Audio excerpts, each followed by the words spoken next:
just spoiled. I just spoiled crazy right now in this recording. I'll put B-roll over it. I'll put like Asta and the gang fighting. What the fuck was the lion-headed dude? It doesn't matter.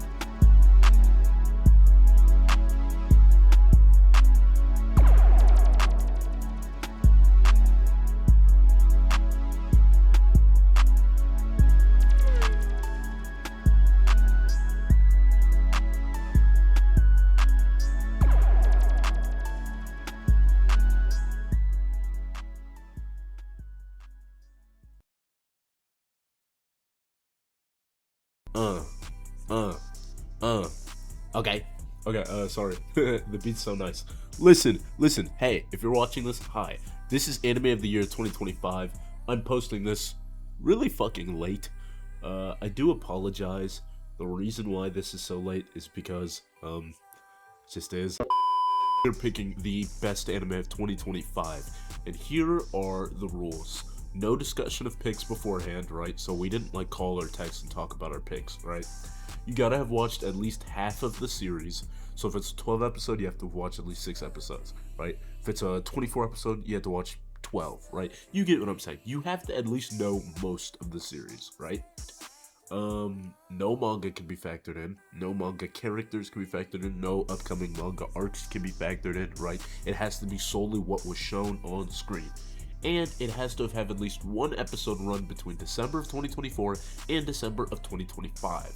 So, like, Dragon Ball Daima would count, because the end of Daima was, like, in the beginning of 2025, right? I think. Pretty sure. Don't quote me on that.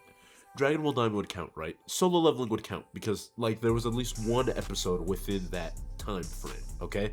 You don't have to start in 2025. You just have to have appeared in 2025. The categories that we picked were the best opening, the best ending, the best girl, the favorite movie, the best supporting character, the best fight scene, the best OST, the best animation, your favorite couple, the anime of the year, and the main character of the year. Okay, and with that being said, let's do it. Like, to win, like, to actually have, like, a W, we should go for, I think I texted you this, we should go for 3 synchronized things. So we want to have 3 picks that are the same. Okay. And I want to start with one. I'm going to answer, Yep. then you answer, and then... Okay. Main character... No, main character is too big. Hold on. Movie. Favorite movie. Yep. Favorite movie of the year. And my answer? Chainsaw Man. Razor. Okay. We agree on one Yes! thing. Yes! That one was the most safe pick. That one was safe. That one was safe. I was gonna say that one, like that one, kind of. Okay, damn. So we start with the dub. Okay, you pick next category. Okay, so we have. I'm one. gonna be honest. There's only one more thing in this entire list that I'm like potentially confident we could agree on. Oh no! All right. I don't know. Let's go. Let's go best OST.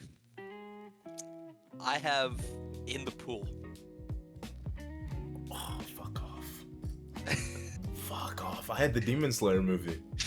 What? I wow, did. That's so funny. I did. That's I really so liked funny. the music from that movie, man. Like, during the Akaza flashback, all the Yeah, that's... Put you back onto that after the Chainsaw Man movie, because I was arguing the opposite. I was like, Demon Slayer had a better soundtrack, and then Chainsaw Man grew on me, and I put you back onto that. That's hilarious. No, we had this discussion in the car. I think the Demon Slayer movie had a tremendous OST. I actually went back and re-listened to a couple specifically for this video too. Like, while I was researching, I think I listened to Demon Slayer. I listened to was it Dress Up Darling? I listened to some of their OSTs, and then I listened to Chainsaw Man. No, Demon Slayer was my pick. Okay, so we have one green, now we have one red. I'm highlighting mine too, so I know. Okay. We gotta move away from music. Are we? I mean, you're not gonna have this one because you're not this far in this anime. See, that's the thing. Like, I feel that way for everything on this list. There's one more thing that I think we could agree on, but we'll see if you find it. For best supporting character, I had Bartholomew Kuma from One Piece. Okay. I I had Anko Ukiusi, Uh, Isu from Call of the Night season 2. yeah, no, I dropped Call of the Night in like 2022, so yeah, chat, I'm not there. That's Okay, fair so enough. that's another red for best supporting character. This is okay, Do you chat. wanna expand on these at any point, like towards the end or something? I was trying to expand as I go. I just didn't have too Oh, much okay. to say about these because like the only one we matched up on was movie res. I guess if okay, hold on. Well, let's go back because we might as well do this now. We're only 3 in. I guess if we're gonna do like honorable mentions or like close fights, obviously Demon Slayer was very close to Chainsaw Man. Very close. Both are very good movies. I think the Close problem. film, you mean? Yeah. Yeah. For the Okay. film, very close. The only real issue with the movies was the rewatch. Like if I'm taking them at face value, because I saw both of them for the first time at the theater, so I didn't want the theater to factor into my decision. If you rewatch those movies, sitting through the fucking Demon Slayer backstories for a third time, because I went to see it in theaters twice, sitting through those backstories for a third time is horrendous. Just long as fuck. So that factored into my decision. Chainsaw Man Reze had a very fast pace. It does not drag at any point. And the Demon Slayer movies had a little bit too much backstory. Felt like I was watching Dressrosa in the One Piece anime. And you never want that feeling while you're watching anime. So. Okay. I fully agree with that. I watched both of them 3 times. All 3 times in theaters for both. I spent a lot of money at the theater this year, man. I'm not gonna lie to you, but it was alright because I watched the first time I watched Demon Slayer was with Noah, and then I watched it the second time with you, Right. and then I went the third time on my own, and then Chainsaw Man we all 3 saw it together the first time. Correct. Then I went back 2 more times that same week and watched it again. The second time I actually watched it in dub, which I honestly enjoyed just as much as the sub. I think we're in a place right now where dubs are legitimately, they're kind of growing exponentially. I don't think they're ever gonna hit that level of sub, but like you're not gonna get weird looks if you tell someone you watch it in dub now. Like No. I actually think they've hit a mature point. So No, yeah, dubs are so nice at this current point. I think a lot of that is, I mean, obviously the expansion of the medium, more people getting into it and more money being put into it. Right. But I think a lot of it is like the death of monopoly on the industry. Like the fact that some things get dubbed by Funimation and other things get dubbed by independent studios, and sometimes they're pulling in like actual content creators who do voice acting and stuff. Like it's so much better than when it was all just Chris Sabat and Monica Rial and Vic Mignogna doing every single voice ever. Now, Austin's not a Dragon Ball Z fan, so he wasn't there. But like, God, the cast of Oran High School Host Club, the cast of Dragon Ball Z, the cast of One Piece, they're all the fucking same.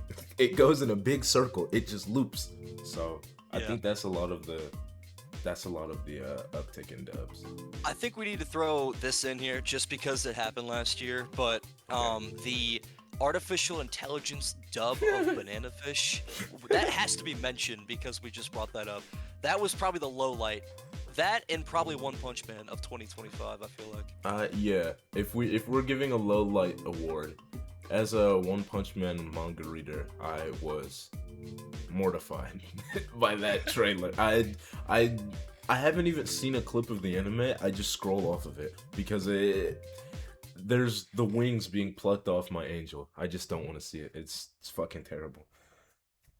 I don't know if I should censor that. Usually I don't censor it when I say fuck on YouTube. It's freaking terrible what they're doing to the One Punch Man anime. It's horrible. Let them know how you really feel. It's below a 4 out of 10 on Mal. Like, I don't blame you for that at all. But yeah, it's at least some of the episodes were. I don't know what it was officially, but I mean, obviously, I haven't watched that yet. I do want to read that manga eventually, but I was disappointed for the fans of the anime, and I haven't even watched it. So. Okay, can we just say if obviously manga's not a factor, but if it was a factor, I'm speaking to you, YouTube, more so than I am to Austin.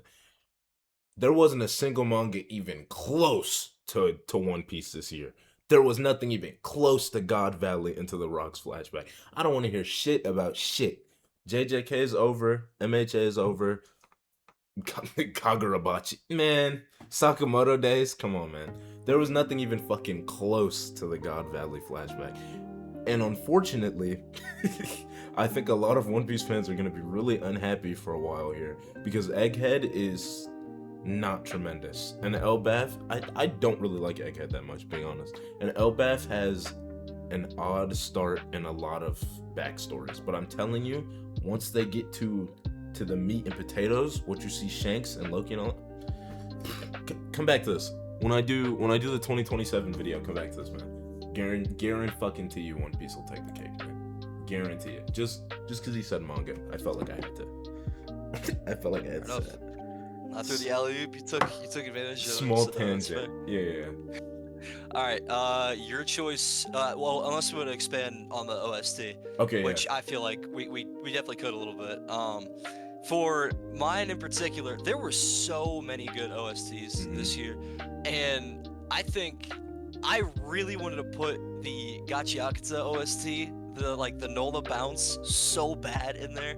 I feel like that's more 2026 though, because that's when they like officially released the full song or whatever. But the soundtrack in the Chainsaw Man movie, everything in it, from like, you know, the tender-hearted moments to the actual action and everything that went on there, I truly don't think there's a better film that has the right sound at the right time than that movie.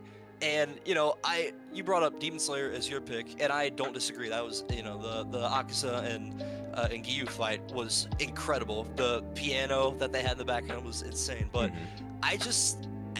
every time I watch that movie, and you know, it's the 10 or 15 minutes where they're at the pool, and I'm just like, everything just kind of slows down. I'm like, that music did so much justice for me. I think it's kind of strange. Obviously, we're only talking about OSTs, but like for the movie and the OST and the animation and the opening and end, like a lot of visual and audio categories, Chainsaw Man and Demon Slayer are gonna go back and forth.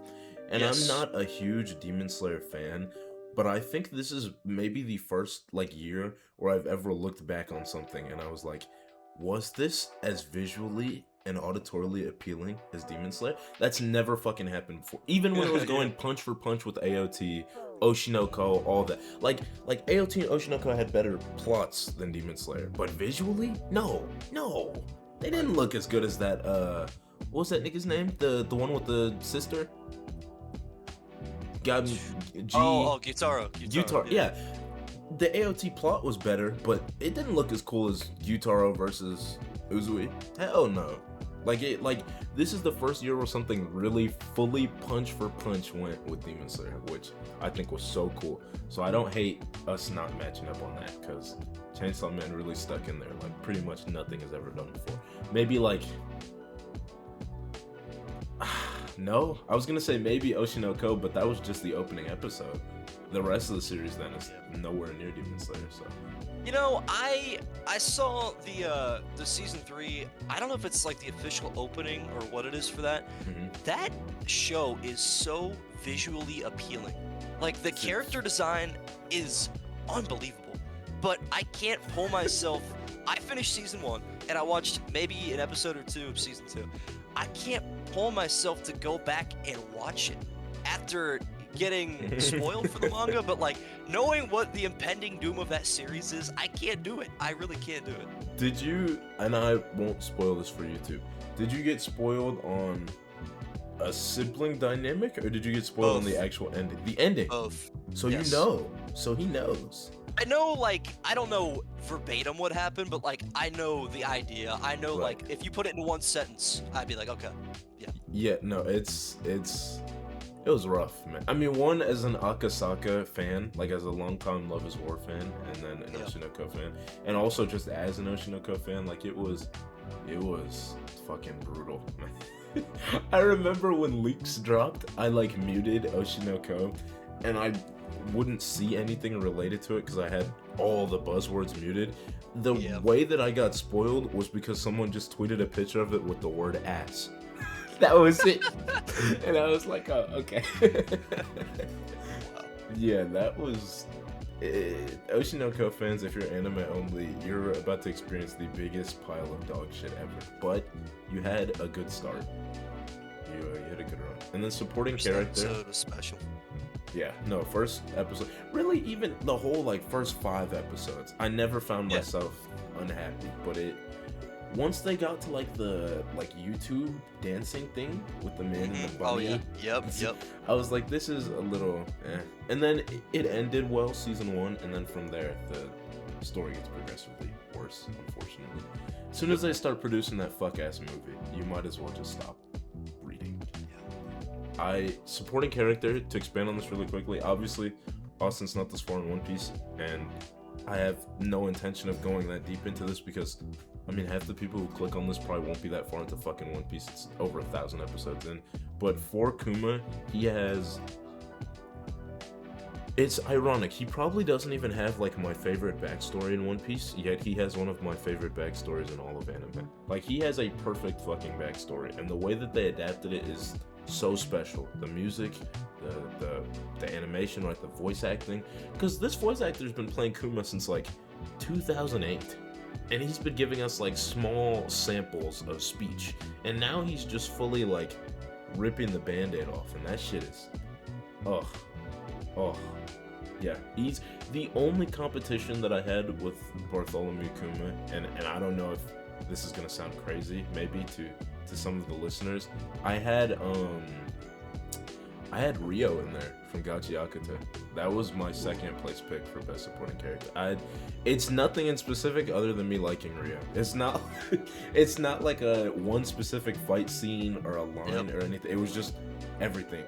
The little scissor shit, the voice acting, all that. Like, it just all encompassing was just the second best supporting character.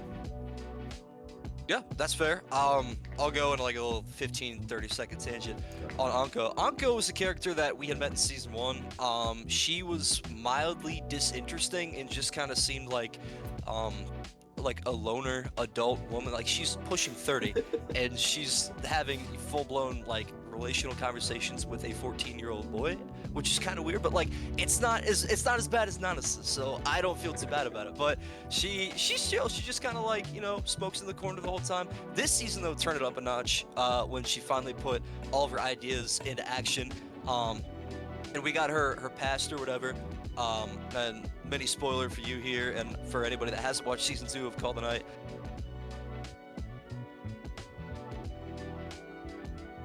She has a pretty big character development towards the end of the season. I won't go that far into it, but side characters, there were a lot of good ones. I don't think there were a lot of great ones this year. So I kind of feel like I settled on this, but I think Anko was still a pretty good character. Now, just using like my base, like idiot sub 5 knowledge on the series here. She's the one with the brown hair and the trench coat? Yes, yeah, the glasses. Okay, so I do know this character. I actually was a fan of her for like the 2 times that I saw her when I watched the series in the first season. So I'm kind of happy to hear this. This might factor into my decision if I ever decide to go back and watch it.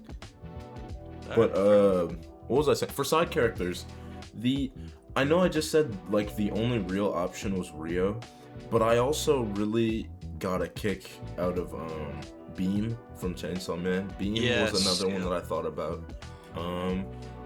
For like a couple of seconds, I was thinking about oh my god, I'm drawing a blank. What is the female main character of Solo Leveling? I forget her name. Cheyenne. I've always kind of liked that character, but like not best of the year. No fucking way. No. She's cool, but it wasn't best of the year material. But yeah, no, I would agree with you there. There was no crazy supporting characters. Alright, it's my pick again, isn't it? It's your pick. Go ahead. Alright. Okay, I think we have a shot maybe at this one. But then again, I don't know. But I'm gonna take it. Best fight scene of 2025. It's not. You don't have my pick. Go ahead. No, go ahead. Okay. Threw it back to January. I went with Sun Jin Woo against the Ant King. Oh! Yeah. Oh, it's a green! Oh, that's a green! What? No, Was I it had actually? that! Jin Woo versus Beru! That's a green! No! No, what? That's a green! Let's go. Oh, holy fuck. Dude, okay. Alright, so I'm hyped. So we're good. I think we're good. We... Okay. Okay, so wait, we still have animation. We still have main character. There's a couple. Oh my god. No, I don't think it's over. I don't think it's over. Yeah, I agree. I agree. Okay, okay. Right. Give your reasoning, because you're the one who picked it. Yeah, honestly, I watched like the second half of season 1 and all of season 2. I didn't catch up to that episode until like it actually aired, which was very cool to happen. Watched everything in dub and that last couple episodes in sub. I think that adaptation from webtoon is specifically for the thriller of the fights, and I know I'm gonna get a lot of hate from the JJK fans that are like, oh, you're just watching for the fights. You're correct, by the way. That's the only reason anybody should watch this show. I, for one, don't think it's anything special. It's nothing more like, as good as your fight scenes can be, it can't be better than like an 8 out of 10 if you ask me, because then you're undervaluing the characters and the plot and everything else. Sung Jin-woo right now is just ridiculously overpowered, and that fight against the Ant King, as long ago as it was, I haven't watched it in a while, but I do think that would only be rivaled by Reze versus Denji, or you could pick any of the Demon Slayer fights probably, but that was probably the hypest aura moment of the year, and I'm gonna give it Solo Leveling. Why not? Not to interrupt your thought there, you 100% cannot give it to any of the Demon Slayer fights, because that final stand of Shinobu is garbage. I'm sorry, on the rewatch, I actually don't like that. It cuts away from it too often. She doesn't inflict pretty much any meaningful hits, and it never, for any real moment, feels like Wadoma. It never really feels like he's scared at any point. Yeah. He's like amused for a while. He's like, oh, you're kind of tough, but it's not like, no. If you're gonna give me a squash match, it has to be like one character bullies the shit out of the other one, or I want to see a match where people are like super evenly contested. That Demon Slayer fight is neither of those. Okay. In my opinion. Yeah, no, for best fight scene, I also had Jinwoo versus Beru. I just, really quickly, this won't make sense until I finish the video, but I went in my Google Doc and I like made all the text white so I can reveal it on screen, because I don't want to pull up the full list and spoil it. But I just created a workaround, chat, so we're good. Okay, as for what I was saying earlier, yeah, no, Jinwoo versus Beru, I'm so fucking surprised we matched on this, because it was like beginning of January. It was like one of the first fight scenes of the year. Yeah, I don't have too much to say about it that he didn't already say. When I watch Solo Leveling, like, I'm not watching for character development or backstories or anything other than hype moments and aura, and that shit was so hype. Especially, like, I know we said we can't factor in manga, but if you are a manga reader and you, like, were waiting for, not a manga, webtoon reader, but if you're waiting for, like, what, 8 fucking years now to watch this fight animated, they did not disappoint, man. Like I read the manga for Demon Slayer, so I knew it was coming there. I read One Piece, I read Solo Leveling. Like, this, what, other than Sukuna versus Gojo, this is one of the fights that I've been looking forward to the most, and they completely did a good job. No complaints at all. Alright. Okay, me next. Are we good? Yep. Did we talk enough about the fights? I'm going to, this probably won't be a tie, which is okay. I can accept this, but I'm going to say the best animation. And I gave it to Lord of the Mysteries. Ooh, okay. Yeah. All right. I gave mine to the Demon Slayer movie. I think that's another one where like you can give it to anything. Right. I wish I finished Lord of the Mysteries. I'm not gonna lie to you. I dropped it right at like the cutoff where people were like, "Oh, it's gonna make sense after this." And as bad as it's gonna sound, I felt like it was harder to keep track of with like the Chinese sub versus the Japanese sub. You know what I mean? Like not to sound like racist in any way, but like it is different. Like it felt different to me. I couldn't do it. I want to say I'm on episode 9, 8 or 9. This Lord of the Mysteries is actually why I created the rule where you have to watch half, because I just barely got over the halfway point of this series. Like you were saying with like waiting till it made sense. Like this did not make sense to me for weeks, and I was like, do I want to keep doing this? But it just looked so visually appealing, and the main character what's his name, Clive, he's genuinely interesting. I just don't fucking understand what's happening. So like I held in there to see more of what he was gonna do, but like I don't think I've watched this for, I don't know, maybe 3 months now or something crazy like that. Or am I dragging it? Like, No, that probably sounds about right. Yeah. I mean, to be fair, I was watching 4 other shows at the time of Lord of the Mysteries dropping, and about to start a 5th with Gachi Akita. And that was right after I had just finished catching up on Dress Up Darling, Angel Next Door, More Than a Married Couple, and all the Bunny Girl Senpai movie. That I was on a tangent for a good 2 or 3 weeks there. But yeah, I just couldn't keep running with it. I need like very little shonen. I know it's probably not the exact definition of that show, but I don't need more than like one of those at a time, or it becomes watered down for me. So when I decided to pick up Gacha Akita, I'm like, okay, this can wait probably. But no, it's honestly, for the episodes I did watch, that animation was incredible. So it's a good pull. Definitely. What do you call it? I think a lot of the criticisms that like a lot of well animated series get, I think it almost did so well in avoiding those that it walked itself right into other ones. It's like, oh, it's carried by animation, but its plot sucks. No, Lord of the Mysteries almost has too much plot. But then the trade-off for that is like, you understand it less, you're focused less on the animations because you're reading a shit ton of subtitles if you're watching it in sub like I did. You don't care as much for the characters because you don't get any characters. So much of it is just plot exposition. And it's like, it's animated well, but it was nowhere near my anime of the year in general, like, consideration.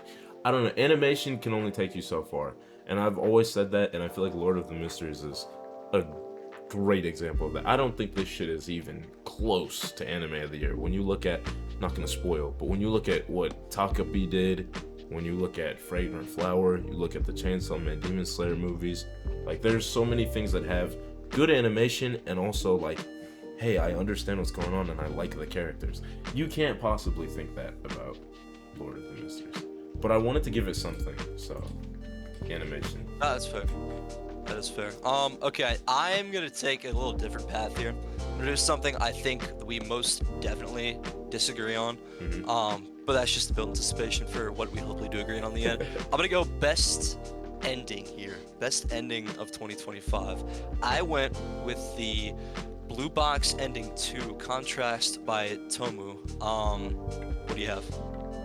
So I haven't, before I even reveal mine, I haven't seen Blue Box, so. Okay, that's why I knew we probably were gonna disagree. Yeah, I was gonna say, I'm definitely not gonna make it there. I picked the Headhunted to Another World Isekai. I picked that ending for, I think that is the full title, Headhunted to Another World Isekai, or some, Headhunted to Another World to become the demon lord of the Big Four. Yeah, you haven't seen this one, I'm gonna say. This, well, you explain yours, because you picked the category. That's fine, yeah. Okay, I love this ending. There was a couple that I was thinking about choosing between. Higaharu 2, which was the Fragrant Flower opening, was up there.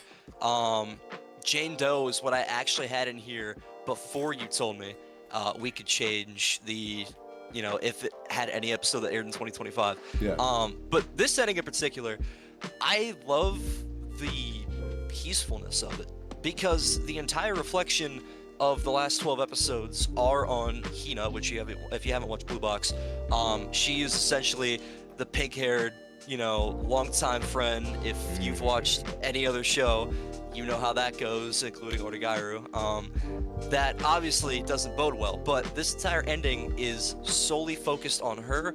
It's quiet. There's a very beautiful piano in the background. It just kind of speaks to her soft-spoken character and her, you know, happy-go-lucky attitude. But it truly is, you know, you'll listen to openings and endings to get hyped. You know, if you're gonna do a Black Clover, or if you're gonna do, trying to think of something else that might, like Full Metal Alchemist, something like that. Like, you're listening to it to be put in like a good mood or whatever. But this one, it just put me at ease, and I thought it really represented the character well.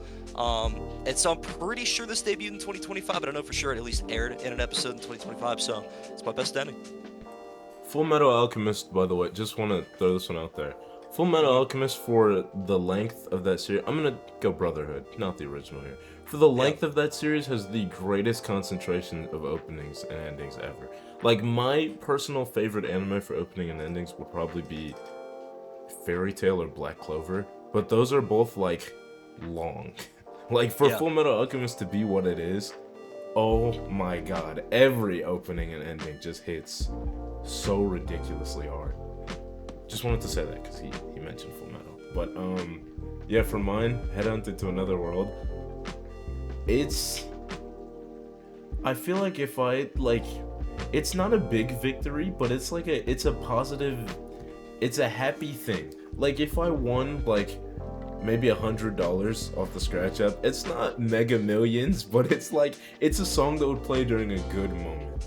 Or like, if your kid dropped 20 points in a basketball game, like, even if they fucking lost, like, wow, my kid scored 20, like, he didn't score 50, but holy shit, he got him a little 20 ball, good job, man. Like, that, I really like how chill the ending is. I mean, the whole series is pretty chill. It's isekai slop, chat. If you've seen an isekai, you know what's gonna happen in them. But this one's like, I really like that song. I really like the vibe of it. And when you look at, like, One Punch Man, One Piece, Demon Slayer, Chainsaw Man, like, so many things that came out this year, Solo Leveling, there was so much, like, of a rush. And there was so much, like, going on. There was so much exploding. And I kind of enjoyed, like, something chill. So it was a good contrast from basically everything else. And the only, because I know I did this for a couple of the other categories, the only other thing that I even considered was Gachiakuta for the ending. Yeah. Ending 1 or 2? 2. Yes. Wait, okay. I would agree. I'm trying to make sure. I think it is 2. I think it is 2. Yeah. As a second one. Yeah. That one was the only thing I even considered. But Gachiakuta, I knew you were gonna answer a couple times, and I still have Gachiakuta that hasn't come up yet, so I think okay, we're in good shape. Yeah. I think it'll be fun to exclude it from this. Okay, are we good? Are we on to the next? Now this one's kind of scary to me because you watched a lot more romance anime than I watched. I did. So I feel like you were exposed to a lot more female characters than I was. But I'm going to pick my best girl, my favorite female anime character of the season, and to absolutely fucking no one's surprise, I said Reze. Ooh. Okay. I also consider that. I went with Wagari. Yeah. You knew it was coming. I fucking knew it. Yeah. Whatever. Yeah, I fucking knew. Wagari would have been nice, but sorry chat, I'm a fraud. I haven't watched Fragrant Flower. I've been reading it.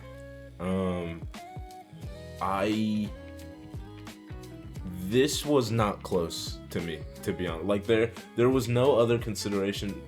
I mean, just like taking a broad look at most of the series that I liked this year.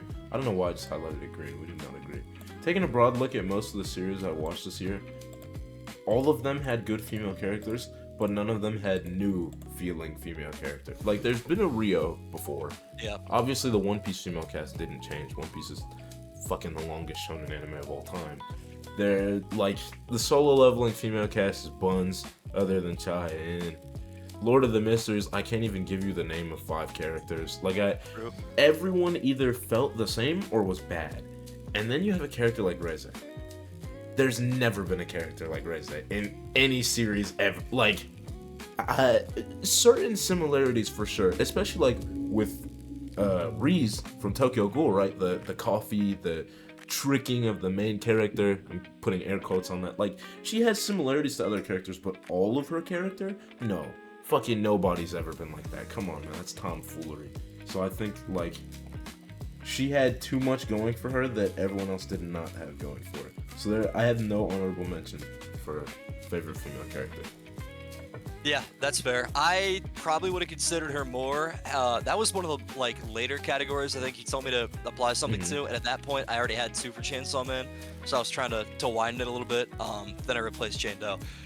Regardless of, no, it's a good pick. I think it's fair. Reze is a very, very unique character, and having read the manga before that movie, Chainsaw Man, I think was the first manga that I read before watching the show or the film. Right. The movie did it so much more justice, and that included the characters. So I really did enjoy that. But to me, I don't know, man. This is probably the most popular pick of 2025, and I don't want to water it down even more. But Wagari for me, I can't stand the fan base. Let me just come out and just say that first and foremost. There is nothing worse than a fragrant flower fan, okay? I am one of them, so I'm speaking on behalf of myself and everyone else included. This was the first manga that I ever caught up with in its entirety before the show aired. And I must say, this is going to be like a cliche take, it was better before it aired because the fan base wasn't so bad. Like, I know everyone has felt like that before, and it's a very like overdriven topic, but that's truly how I feel. And I'm not going to throw the manga in too much here because I think season 1 was beautifully paced, the animation was great, her character was incredible, and it ended at the perfect spot where it should have, in my opinion. So yeah, but Wagari for me, I think, is another character where I don't see a lot of similarities between, you know, her and anybody else. Maybe like Shiru from Angel Next Door, I think it's her name. Rashina, right? Yeah. I don't remember what it is exactly. But that's like the only character that I can kind of see her like near to. I just appreciate like the lightheartedness of her character and the open-mindedness right out of the gate. Like, she's not a character that, you know, is very dynamic in a sense, but she doesn't have to be because she already has that right mindset. But no, I truly think that it was probably a 2-horse race between her and Reze. But I didn't really give Reze even a thought. But I'm happy with my pick. Yeah, no, I to go back to that point of like, if you read the manga, was it a good adaptation? That was another thing I really liked about Reze. The Chainsaw Man arc for Reze in the manga is a solid like 25 minutes of reading. Like, you can get through that shit so fast, and you don't care about Reze, you don't care about Beam, it doesn't feel like Denji grows at all from that fight, because, spoiler alert, he like never fucking mentions Reze again.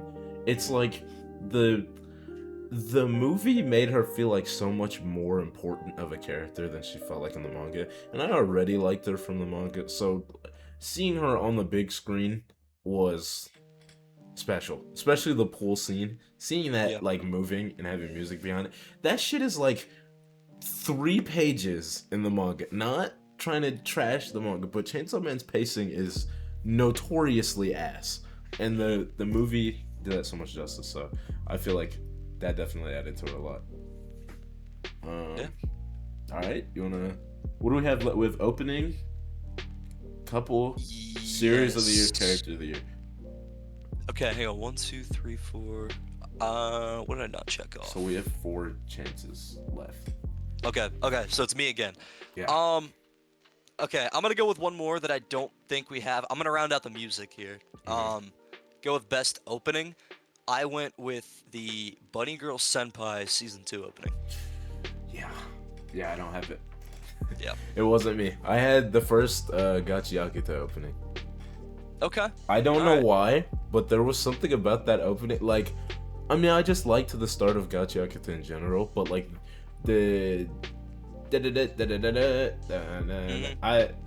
that shit was getting stuck in my head every day, multiple times a day. Like, when I'm eating, when I'm showering, I'm thinking of that shit. I'm like, yo, that is a good song, man. That one was cool. The Dawn to Dawn one was cool, but let me let you. Yes, that's it. Let me let you go ahead. Oh yeah. This one for me, I think I've had probably since it came out, maybe a couple weeks into it. And I'll give a couple, I guess, honorable mentions for this. I think the Dress Up Darling opening and the Fragrant Flower opening were also just as good. But this opening grew on me as the season went on. I didn't think this season of Bunny Girl Senpai was anything incredible, but the opening was, in my opinion, this is gonna be probably the hottest take of the whole video. Season 2's opening is better than Season 1's opening. Ooh, now, the ending of Season 1 is still better, but the J-Rock in this opening is awesome. No. I love the animation. I love how, you know, every character still gets like their deserved screen time in the opening and stuff like that. You kind of get a sense for like the vibe of what's going forward. But this is probably one of my most listened to songs that came out this year on Spotify. Cotton Candy, man, out of the park. It was incredible, but that was a hot take. Did I'm curious because he said like one of the most listened to. Did the Fate song from Solo Leveling, was that 2024 or 2025? I'm curious. I don't know what the hell the name of this song is. I have no clue because, like I said, I watched all of season 2 in 2025. So I'm genuinely curious. I'm not gonna look for this right now. I'll look for this later. But I think that would probably be the anime song I listen to the most. That or Iris Out from this season. I listen to a lot of Iris Out. But for my pick for Gachi Akita, I kind of already explained it. It was just my favorite. Like, yep. Some others sounded as good, if not better, but I don't think any of them were as catchy. And for a season 1 of an anime, I feel like it's so fucking important to have a good opening, because that's how you hook people. Anyone will watch a first episode, but if they go into the second episode, right, and let's say you haven't revealed the villain yet, or you haven't revealed the power system, that's fine, but what's the things that are going to keep them coming back? The main character and the opening. And the Gachi Akita opening motivated me to watch the show all the fucking time. Like, great song right there. Love it. Yeah. We can. Well, I guess I'll save that for later too. I was gonna say we can keep talking about the Gachi Akita like opening sequence and all that stuff, but I 100% I'm coming back to talk about that in a little bit. So, you I guess could pick the next topic.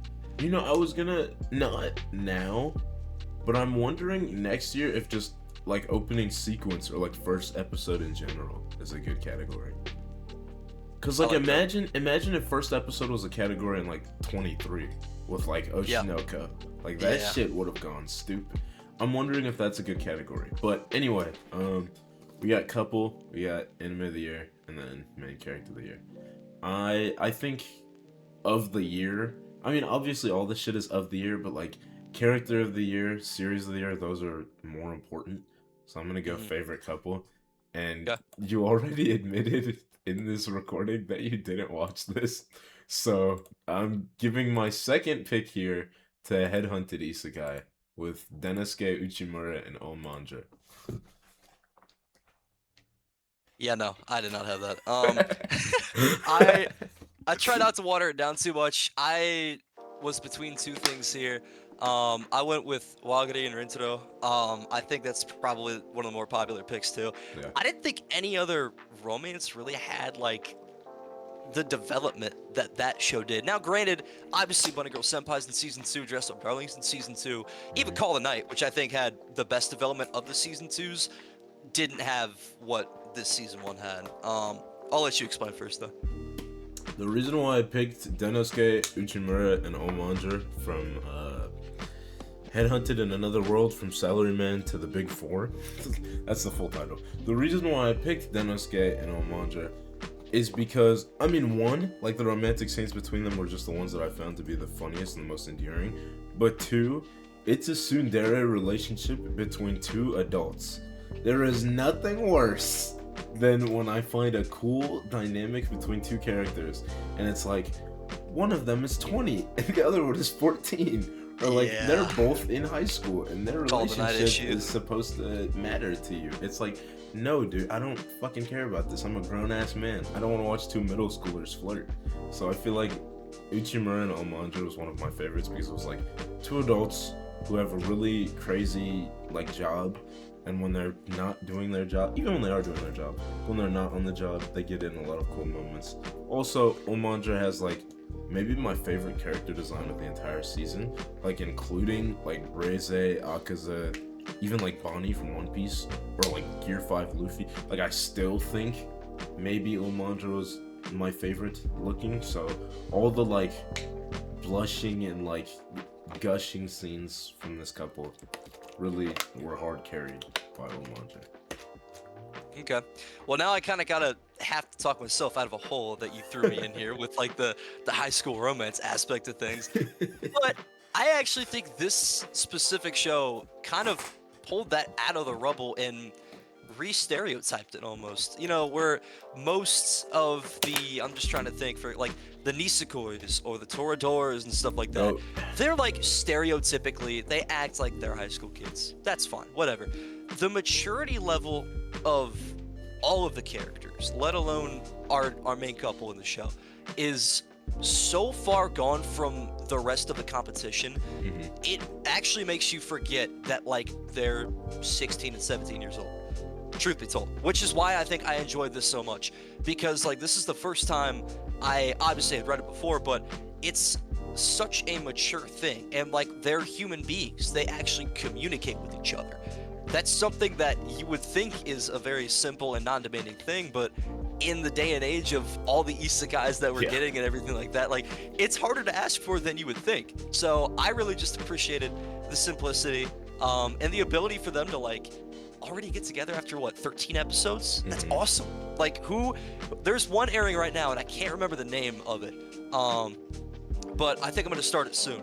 It's like got a pink-haired main female, but like it's already on that kind of pacing, which is why I'm excited to watch something like that. Like I want stuff like that early, because in my opinion, like if Horimiya didn't leave out so much manga that it made the anime almost impossible to watch, I think that would probably be in my top 5. But I just can't keep up with the pacing. I appreciated them getting together in like 3 or 4 episodes because I enjoy the fundamentals of the relationship. The build-up is great, but you can't rely on that for the entire series. So I went with these two, and honorable mention, I guess. I'm going to throw this out there. You can come back to this 2027 when we do next year's. It's going to be Taiki and Chinatsu. It's going to be incredible, man. That is going to rank above this one, by the way. It's so good. But here we go. I have a question. Was the character with the pink hair Tonikawa? Was it Tonikawa Over the Moon for you? No? No, it just came out this year. I was gonna say, that one has a really quick romance, too. That one, like, very... No, you're right. Quickly You're right. develops. What is it? Is it... I think it's You and I Are Polar Opposites is what it's called. Oh, I've not seen or heard of this, so I don't know. I might be like 2 or 3 episodes into it, like, total, but... I didn't watch. Yeah.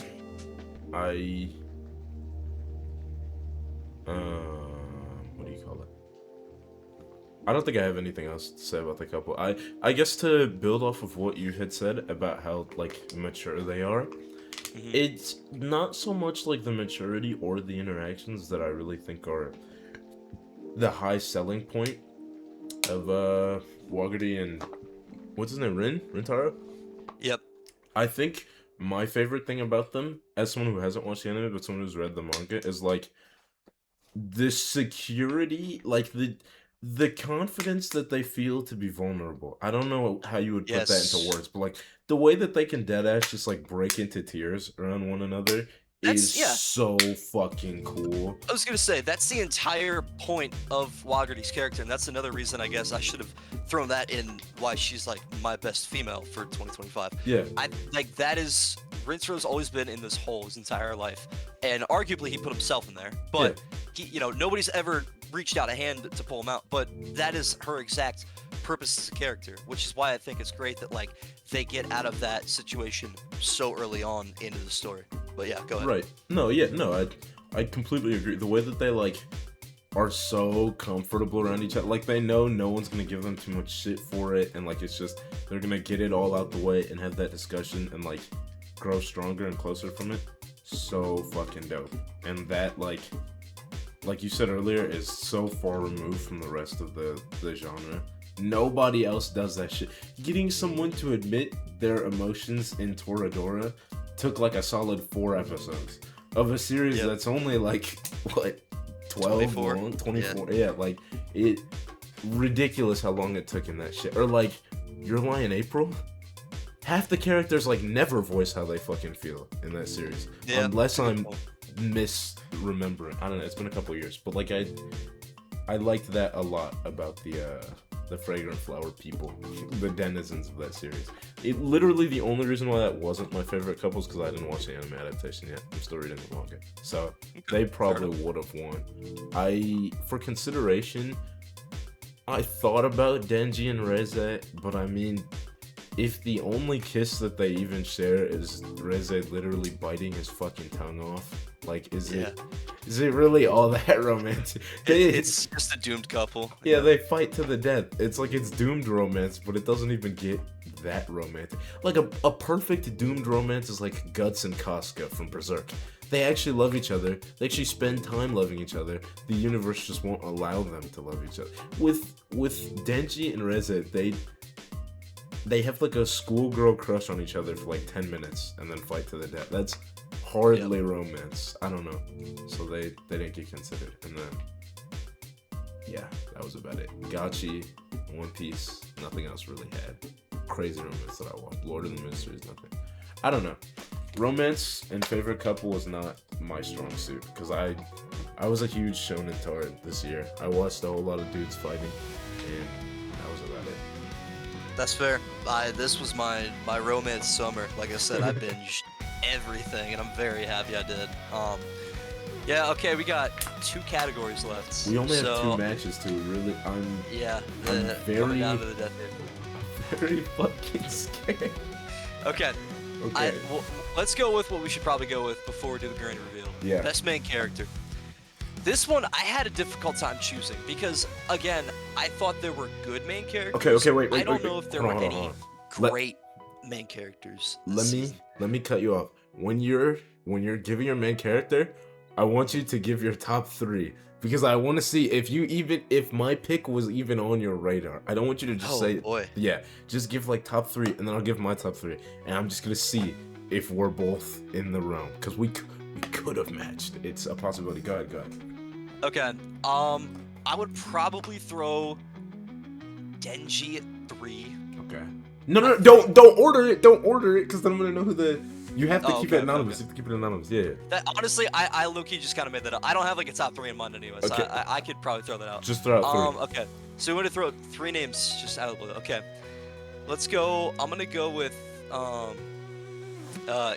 Isagi from Blue Lock. Okay. I'm gonna go with Rudo from Gachi Akutsa. And I'm gonna go with Rintaro from Fragrant Flower again. Okay. Do we share any interests? My thoughts were Sung Jinwoo from Solo Leveling, and I had Clive from Lord of the Mysteries, and I had Rudo from Gachi Akutsa. We have 1 match, and it was Rudo. Now, who was your favorite main character? My top MC was Rudo. So was mine. Max. Huge. Let's go. Oh, that's awesome. I was so scared. We could speak on probably the exact same topics. Rudo to me is such a cool character. He is very unique. And I said I know there wasn't any like great main characters. I think he has the potential to be. I just think the side characters have kind of stolen all the spotlight in season 1. For now. But from the very first episode, we see that he is obviously like a very poorly treated member of society, even by the poorer side of society. That's just kind of the way they function. Like, he is at the lower level of the lowest class, which is horrible. But just the way that he is able to, like, I don't know, communicate with others, even in an entirely different world, and just run with it immediately. I think, his vital instrument is awesome. It's sick. Just trying to think what else. I really liked his dub voice acting too. I watched 23 of the 24 episodes in dub. I don't know why they delayed it at the end of the year. It really threw me off. But I wanted to make sure I finished that before this video, so I watched the last episode in sub. But I really liked his dub voice acting along with a lot of other characters too. And Rudo is just a great main character. I don't mind him. Yeah. I mean, the voice acting for sure. I watched it all in sub, so I can't speak on the dub. The voice acting was easily my favorite performance by any main character this year. And it's kind of unfortunate, because I want to go back into the movies, which I've talked about all video. Tanjiro plays the most minimal role in this movie I think he's ever played in any piece of Demon Slayer media. He does nothing. He doesn't win the fight. He wins, but like he's not the main reason the fight ends. He's not most of the screen time. He's not like with his friends. Like there's nothing that he can say to like Nezuko or like Zenitsu or Inosuke. Like he's pretty much in a vacuum there with Gyu, where Akaza and Akaza's backstory steal every fucking morsel. And the same thing kind of happens with like the Doma Shinobu fight, where like they both do more interesting things than Tanjiro. So unfortunately, he kind of got snubbed. And then Denji, same with Denji. Chainsaw Man fans, when the rest of the manga gets animated, I want you to realize you'll never see that little Denji again until like part 2. Like the International Assassins and the Death Devil, the Gun Devil, all those arcs, a whole lot of Denji or Pochita. The Reze movie is like, it's Reze and Denji, but he's giving 1 or 2 word responses to her being fucking awesome. Like he isn't doing very much, so he kind of can't make it as far as he would. Jinwoo was in heavy consideration for me because he's one of the coolest main characters ever. I mean, that's the whole point of his character, man. He's a Sigma TikTok edit character. I love Jinwoo. And then who else did I say? And I said Rudo. Obviously, that was the winner. Anyway, going back to Rudo, the reason why I like Rudo more than a lot of newer main characters like Tanjiro or Asta or Izuku Midoriya or even like Senku Ishigami from Dr. Stone, Rudo's kind of a dick. Like when he first gets down there to the hole, he's like, what the fuck is the name of the garbage land? I'm forgetting. But anyway, the point is, once he first gets down there, he's not one of those characters that's like, well, I'm here, I have to make the best of it. Or like, oh, these people, took me in, and so I have to be best friends with them. He didn't ask to be there in the first place. And he makes that, like, abundantly clear. Like, I don't want to join your stupid fucking garbage team. I don't want to wear your That's a good point in the first few episodes, like, Yeah, like, he walks around, and he's not happy. And then he warms up to it, and he's friends with them. But he's still not like a, oh, I'll wash the floor, or I'll train super hard so I can be of use to the whole team because I love you guys. He is trying to get out of there, I think, right? Like, that is his main objective, is to get back to the sphere. Right, he wants to meet the person who knows how to get him out of the sphere, or to get him back to the sphere. So, like, I really like how he wasn't super complacent, and even when he is agreeable, even when he is cooperative, he's not a pushover, right? He's actually has his own character that sometimes argues with the narrative and the other cast. And also, I want to really quickly, the scene with Amo, yeah, you're not gonna see 5 main characters do that, man. Not this year, I'm talking about ever. You're not gonna see 5 main characters. That nigga was pissed, bro. If they didn't hold him back, oh my goodness. I don't know what Rudo might have done. He might have caught a hat. He might have caught a hat right there. We don't know. I think, what do you call it? I think he's awesome. Ever since like episode probably 14, Rudo's been my favorite main character of the season, and it just foot on the gas never slows down. He also has my favorite main character design. I think it looks sick. That like white grayish shit he's got going on with his hair and his fucking eyes. Oh, he's tough. He's tough. I had to go buy the manga, by the way. I got volume 1 last week. Did you?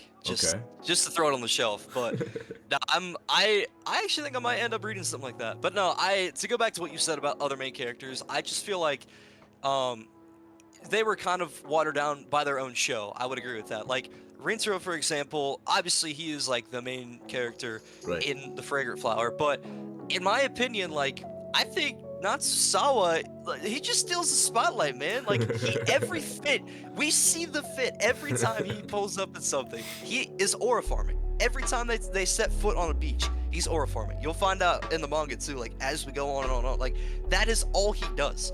And I think it's badass. And I'm gonna be honest with you, like I don't even watch that show for the main couple at this point.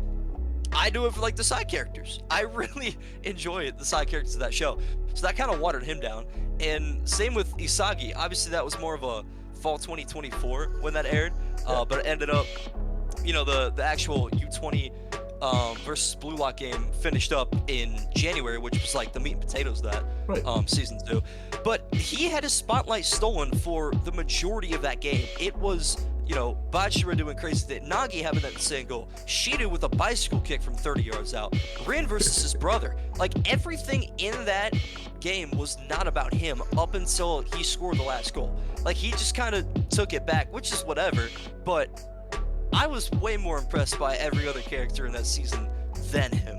So I feel like Rudo was the only right pick via process of elimination, but he probably earned it himself anyway. He did. I think I mean, it's a bit of both. Like, he's playing in a weak division right now, right? He's playing 2 games a year versus the fucking Jets and Dolphins, but he still did a good job.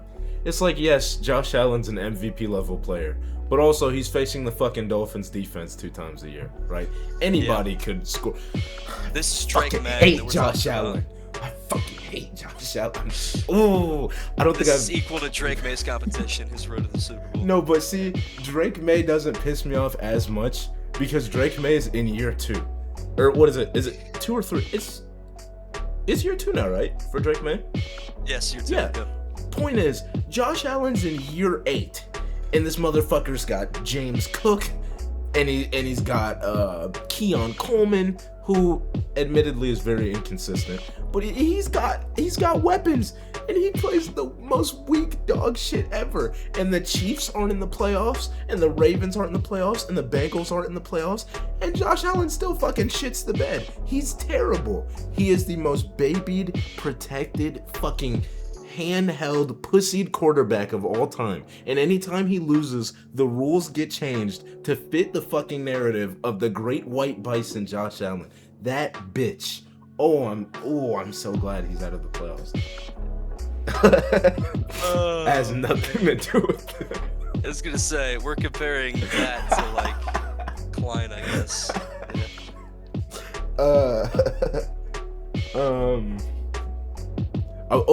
What I was thinking while you were talking, the Blue Lock, Don, My Hero Academia, none of those won anything? No. I mean, I guess we technically don't know our Anime of the Year picks yet, but yeah, I didn't pick any of them. I mean, you told me 5 minutes before we recorded that we could include fall. Like, I might have thrown something in there. I'm trying to look down the list and like figure out. Right. Like, I probably would have thrown one of the side characters in as my side character of the year, but yeah. Definitely, like, if it was, say, like, fall 2024, and it ends, like, I don't know, December 2024, January 2025, like, it would have counted, but it does feel kind of cheap, so I understand that one. But yeah, I think, well, I mean, we can come back to this again next year. I think if we do this again in 2027, my side character of the year will probably have to be Kaiser. We'll see. Oh, is Blue Lock gonna keep going? Oh well, no, it already counts because January 2025 to January 2026, or December 2025 to January. It has not aired anything yet. Yeah, I think it airs in like the fall, I want to say, or maybe the summer. I don't know. So they just have another season coming already. Yes, holy shit! The last one just fucking ended.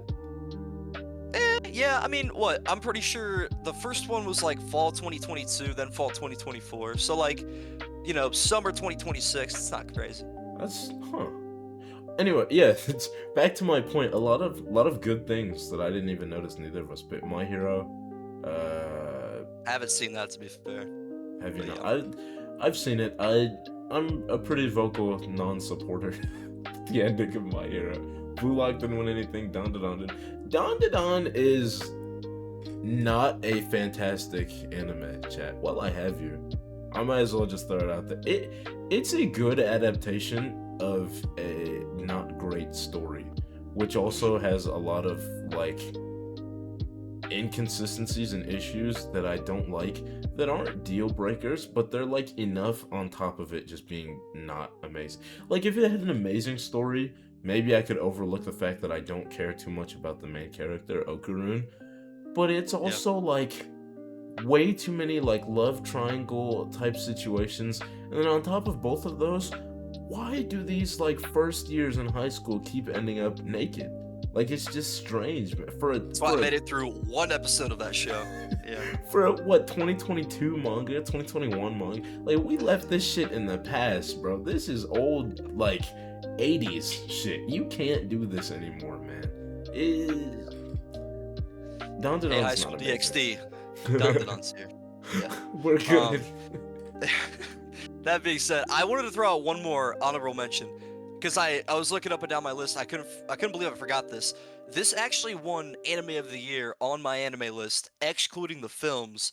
It was season 2 of The Apothecary Diaries. I am not caught up on that show until I think I'm 16 episodes through, so I have like a little less than 10 in season 1. Yeah. I was trying to do a thing where I would read a volume of the manga and then I'd watch 2 episodes of the show just to keep myself kind of paced and respect the adaptation a little bit more. Okay. But then I started reading Tokyo Ghoul and that kind of got thrown out the window. Regardless, though, that was almost a 9 out of 10 as a season, which is incredible. And some of the scenes that I saw from that actually got me wanting to watch the show. It was an edit to what was it? I think it was Mimi's Delivery Service by Good Kid or whatever, the artist. There was an edit of The Apothecary Diaries, and I'm like, I'm gonna watch it now. I have to. So I picked that up. But I think if I ended up finishing that in 2025, that probably would have won mine. But that's another honorable mention for us. With the Studio Ghibli movie? What was that movie? Kiki's Delivery Service? No. It's called Mimi's Delivery Service. I'm pretty sure it's based off of that, but for maybe copyright issues, they couldn't name it. I don't know. I don't think I know that. I'm not on The Apothecary Diaries yet. I like the character designs a lot, but I haven't so much as watched a single episode or read a single page. So I'm actually super behind on that. I'm not gonna say it's on the list because I've never once respected the list that I have, but I'll get to it eventually, I'm sure. The manga is like Hunter x Hunter, if you know what I mean. It takes so long to get through some of these pages, man, but it is entertaining. To the Jujutsu Kaisen fans for 2026. Well, yeah, for the end of the year 2026-2027 video. I'm letting you know right now, the Culling Games will not be getting a shout out from yours truly. Maybe like if we do a best antagonist category, maybe. But the Culling Games is nothing but fucking word soup. It is a whole bunch of gibberish and nonsense and yapping for 16 minutes. And then once they finally get done talking about fuck all, you have to watch a Megumi fight. Like, Megumi isn't the worst character in the series. The Culling Games is not amazing at the start, but then you get to Sukuna and Gojo, and you... Yeah, I was gonna say, you're gonna make me go on a tangent again. I threw this on Snapchat already. If you're a Jujutsu Kaisen fan, there are two sectors of a JJK fan. There is the one which is the lower IQ of the two. I'm not saying the other one's a high IQ. You're the lower IQ of the two when you're watching the show. And I probably fit into this category more. I'm like, wow, these fights are really cool. That's a high-rated episode. Because I had this conversation with Noah, too. We kind of just watched JJK for the fights. I've never personally found the plot of that show that interesting. I watch it for the same reason I watch Demon Slayer. I'll be honest with you. The only more compelling part of Demon Slayer, in my opinion, is the characters. But away from that point, there are JJK fans that are mad that that episode got a 7.7 out of 10.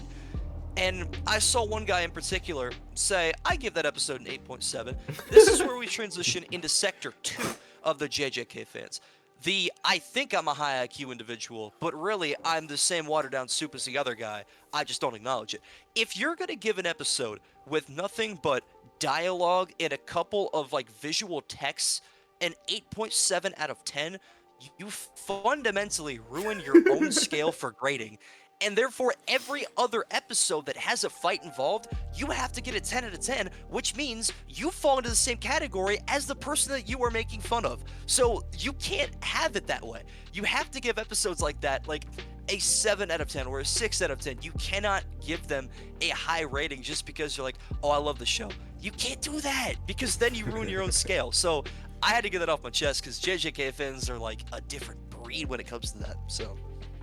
No, I completely agree. I think JJK is very entertaining, and I actually do prefer the characters of JJK to the characters of Demon Slayer. I would disagree with that part. But I think JJK has this problem, and I've seen this problem with Monster, I've seen this problem with Vagabond, I've even seen this problem with One Piece, and One Piece is my favorite anime of all time. I think when you like a story so much, and you really like the story, you really like the characters, you really like the fights, it can do no wrong in your eyes, and that makes it look so obnoxious to everyone else around you. Like, you have to admit the faults in something, or else people are just gonna start to take the entire thing as a fault. It's like, oh yeah, this anime is great, but its fans think everything it does is the fucking second coming of the 2016 Warriors, right? Bad example because I lost, but it's like the perfect thing ever, and nothing's bad about it, and it's always great all the time, and it can never miss. And when you start to hype up your series like that, Jujutsu Kaisen fans, everyone fucking hates you. You become too annoying, no one likes you, everyone thinks you're obnoxious, and you're little kids, and you're 13, because it's like, this episode is all fighting. It's a 10 out of 10. This episode has no fighting. It's a 10 out of 10. This episode is about Hinami and Jogo, right? They're the antagonists. They're 10 out of 10 antagonists. And then you get to Sukuna and Gojo. Sukuna's the best antagonist in, modern shonen history. It's like, holy fuck, you just like anything, huh? You're a Jujutsu Kaisen slut. You can't say no. You like every possible thing about it. That's it. Ruins the perception. I gotta throw a little bit of curveball in here. I have to give a connectorial shout out to Dave Portnoy. So listen, I was never a big fan of him giving like the greatest pizza he's ever tasted a 9.4, and that's the highest rating he ever gives. I didn't like that at first, but the more and more that I'm involved in media, the more that I'm like, okay, that's probably fair. Because again, if you're a JJK fan and you're giving any of the previous fights like a 10 out of 10 or a dialogue episode a 9 out of 10, how are you going to scale the Gojo and Sukuna fight? How are you going to do that? Because you can't justify, only giving that a 10 out of 10, but you can't go off your own chart. Right. It can't happen. So like, I don't know, especially if you're a manga reader, you cannot be giving these anime episodes like 9 out of 10. It can't happen. JJK manga readers, man, they be so fucking for real. You liked the part of the Culling Games where Megumi is trapped in his domain, fighting a nigga dropping elephants from the sky while reading off a grocery receipt? That's a 10 out of 10. When that episode comes out, I better see 7 ratings across the fucking board, or else. Is it time? We're about to wrap things up. I think so. I gotta use the bathroom. We've been at it for a while. It's been like an hour and 20 minutes. It has. I've been holding this shit for a second. Is it me? Am I supposed to announce this? Yep. Well, do we do a top 3 again? We can do a top 3, but before I think about like your favorite thing ever. Speaking to the audience again here. Think about your favorite thing ever, right? You can see imagery of it, right? On some Colin Cowherd shit. You can see the imagery of it. You should be able to visualize it, right? And when I looked at these categories, when I looked at opening, when I looked at ending, when I looked at main character, I looked at animation, when I looked at all of that, I was like, is there one series to where at every single point, every time I thought about something, it was in the top 3 or the top 5? It had one of the best fights, it had one of the best main characters.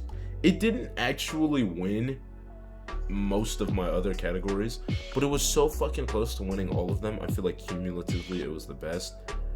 And it's like, that's what I graded this on. Something that across the board was fine. So my top 3 that I would say for anime of the year, right? I would say the Chainsaw Man movie, which I've glazed the entire video. I would say One Piece, and I would say Gachiakuta. Yeah, my top 3 would also be the Chainsaw Man movie, Gachiakuta, and Fragrant Flower for like the 5th time. We matched twice. Okay. My pick had top 5 main character, had my second favorite fight scene, it had one of my favorite openings, and by far it had my favorite supporting character. One Piece, you've done it again. You've done it again with the Kuma flashback and the Luffy versus Kizaru fight. I think those were perfectly adapted. I think Year 5 works so much better as an anime thing than as a manga thing, because you can hear the cartoon sound effects and you can see him moving. It wasn't the best adaptation. I think 100% Chainsaw Man was the best adaptation of the source material. But I think One Piece was... Because you have to remember, One Piece is weekly.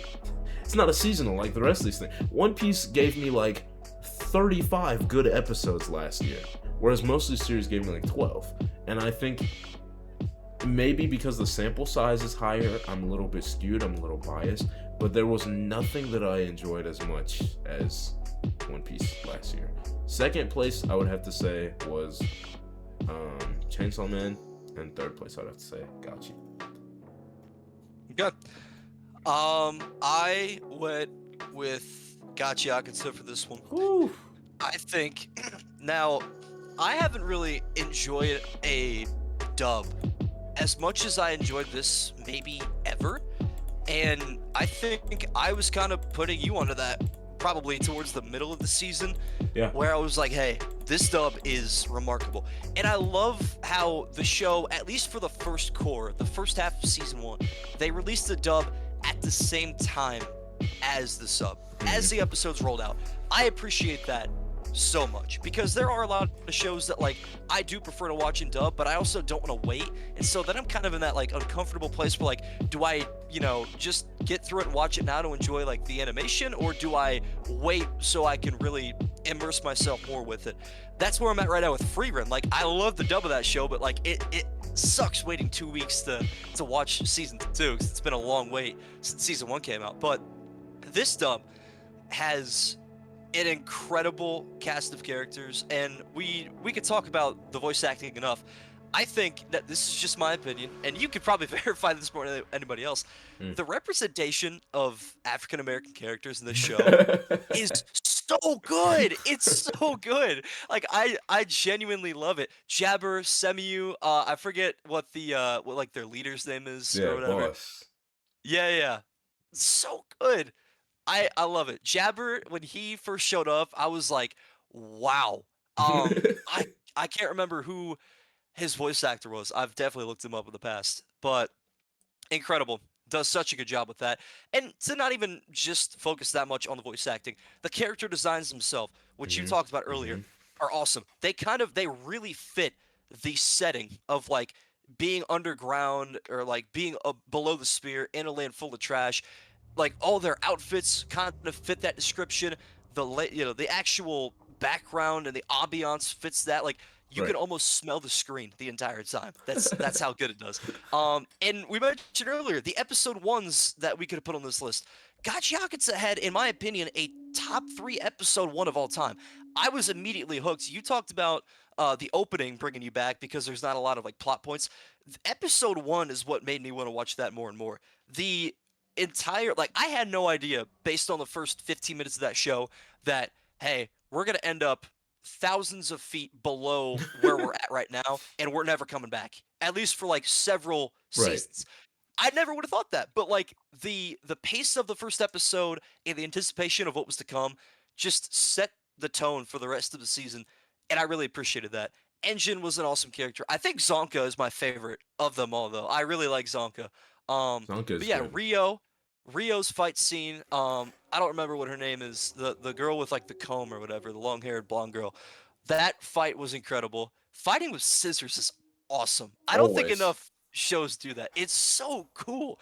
It was very unique. It was a very good taste, because I feel like shonen has kind of become watered down the last couple of years, and I think that set a different standard.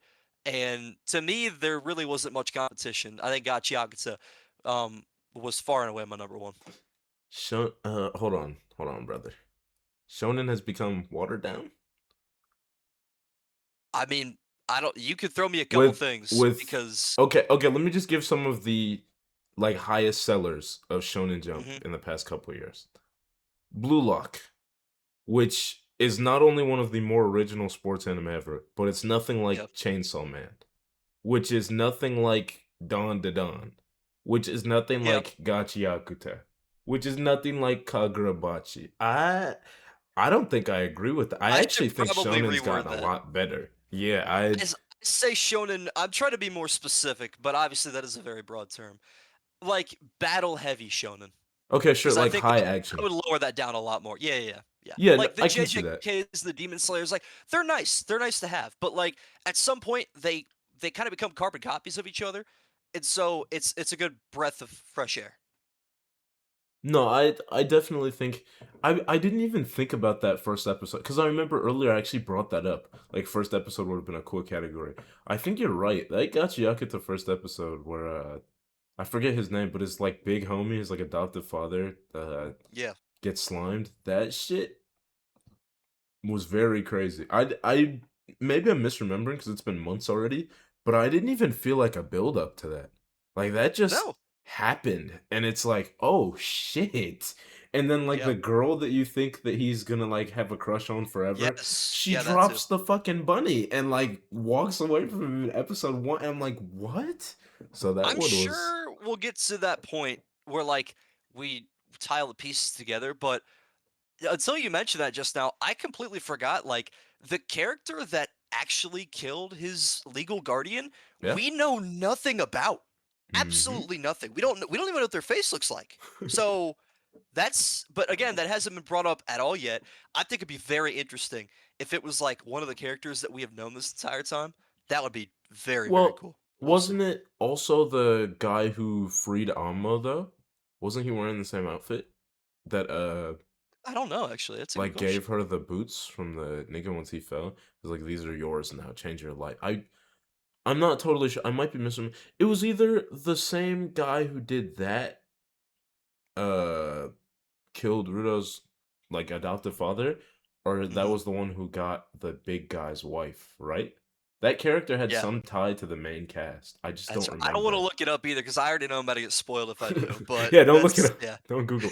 That's a good talking point for the future for sure. No, Gauchiaget is fine. Rudo was my main character. Rio was also my almost my side character. I remember saying that she was my second place pick.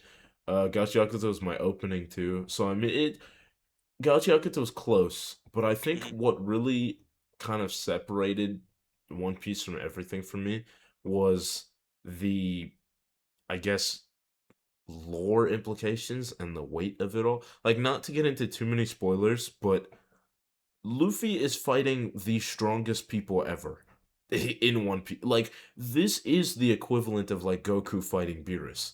This is like Rudo finding the guy who got Pops, right? This is actually like Rudo going to the sphere and shutting that shit down. Yeah. This is like Naruto fighting Madara. And at the same time, Pain comes up. Like it, Luffy's fighting the Gorosei. The Gorosei have been haunting the narrative since like what 2010 or whenever the fuck they're introduced. Like he's fighting people with Imu's powers. Imu is the king of the world. This is it. And Luffy is has literally like reached godhood to do this shit. So I'm trying not to factor in past years and past experience too much, but you have to with anime because it's a continuation of the previous scenes. And One Piece has literally been building to what we're watching for years. Kizaru fucking splits up the Straw Hats. Again, not trying to get into too many spoilers, but he splits up the Straw Hats, makes Luffy believe his entire crew is dead. Brother, this episode happened before I was out of Pampers. I was still wearing pull ups when that shit happened. And it's just last year when Luffy actually gets his rematch against Kizaru. What? Are you kidding me? Like it's so it was so impactful finally getting all that shit. And then of course Kuma's backstory is again one of the greatest backstories in anime history, and that happened last year. So yeah, Uh, that's why that Fair was my enough. anime. It could have been Gacha Akata. Chainsaw Man. I felt, and this is unfortunate because you could call this a snub. I Yeah, felt like it was wrong to give it to a movie. I feel like I movies agree. have bigger budgets, they have less runtime, so you're not filled with as much And it was our best information. film of the year too. So Yeah, like giving it best film and best anime was. I mean, you could say like, "Oh, it was your favorite anime. You just didn't want to give it to because it already won something else." Sure, you could say that, right? But like, I gave it like 3 fucking categories. I think it got enough. I think it's Yeah, yeah. okay. So yeah, One Trying to Piece. look down here and see what I got. I gave Gachiaka to 2, 1 to Call the Night, 1 to Bunny Girl Senpai, 1 to Blue Box, 2 to Chainsaw Man, 2 to Fragrant Flower, 1 to Solo Leveling, 1 to Demon Slayer. So I balanced it out pretty well, I feel like. I can't So believe both of us only said Solo Leveling once, and it was for the that's same fucking thing. incredible. Yeah, that I love that we actually hit our goal like head on too. Just So barely, too. We didn't get it until yeah, the second to last category. I no, no. gave I gave Chainsaw Man 2, One Piece 2, Headhunted 2, Gachiaka to 2, and Lord of the Mysteries and Solo Leveling 1. So mine was, I think, less balanced than yours. Oh, I gave Demon Slayer 1 too. But Yeah, I was not very balanced. I wasn't going for it. I wasn't trying to be super balanced. The only time yeah, I really limited myself was the OST and the animation, because those both could have gone to Chainsaw Man, and that would have been 4 categories. And I was like, eh, yeah, that's yeah, a little too much. But it was close. It was a good year overall. If I had to give it like a rating compared to past years, it was like an 8. Like I think yeah, yeah, nothing is going to beat the 2017 to 2018 season from I'm not sure that that's possible, right? Like we're getting Whole Cake One Piece, we're getting Darling in the Franxx, right? We're starting to get into Bunny Girl in there. It's like mm, it's fair. I just don't think that's a possible beat. But this was good. This was fun. Yeah, I think you could break it down into like different sectors. Like to me, I think my top 3 favorite seasons of all time would probably be I think it was winter 2022, Mm, summer 2023. I would put this in my top 3. I've only been watching since like 2020, and honest to goodness, I probably haven't been watching seasonals up until like 2022 is probably when I started watching yeah, seasonals. But the summer of 2025, I watched the most I've watched at once ever when it comes to seasonals. Cloverworks probably if we had to give a studio of the year, I think we'd have to give it to Cloverworks. That we could probably do that next year too. They I cannot believe they tackled 3 big projects in the same year, let alone the same season. And they did incredible in all 3. So, summer 2025, that's special. That one's great. we not considering Mappa. Chainsaw Man at the same time as the JJK movie, and we know they were working on Hell's Paradise behind the They were scenes. working I mean, they were working on it, but again, like it didn't all come out at once. To me, if they all come out at once, that tells me they were working on all 3 at once. That's fair. So, yeah, That's I fair. don't know. It was a I great year though. I enjoyed it. It was a good. If I had to break it down season by season, it'd be harder because I've been in the game for way too Yeah. fucking long. If I had to go season by season, it'd be harder. But I definitely think other than like 2017 and like 2020, was it 2022 with AOT Demon Yeah, it Slayer was winter 22, yeah. Winter 22. Other than like 2018, or yeah, 2018, 2017. This was good. Like this was up there. I definitely think this year's anime far eclipsed last year's. Yeah. Not like not to be, you know, so negative on last year cuz oh, it was so fucking long ago, it was so bad, but like it Oshinoko, I'm just gonna call you out by name. You fucking suck, brother. You get worse and worse with every new installment. And it's like Spy Family was getting boring. Oshinoko was Yeah. getting boring. JJK was alright in 24. Cause that was Yes. the start of 2024 was the end of season 2, right?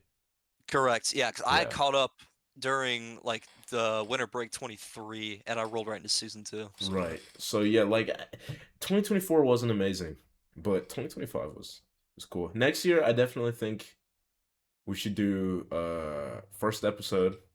yep. I think antagonist would be fine. I mean, unfortunately, that just would have been more Reze dick riding. Just would have been Probably. another Reze for me. But I feel like antagonist. I feel like first episode, maybe last episode. I feel like that's important for an anime. That I is feel like important. That is very true. how you Yeah, close we off the could do that. season is fair. I think But best studio we should 100% throw on there best too. studio. I forgot you said that. We could do best studio. Should we? Yeah. I don't know how many categories we want because this one was already a fucking hour. Is it not reasonable to say voice actor?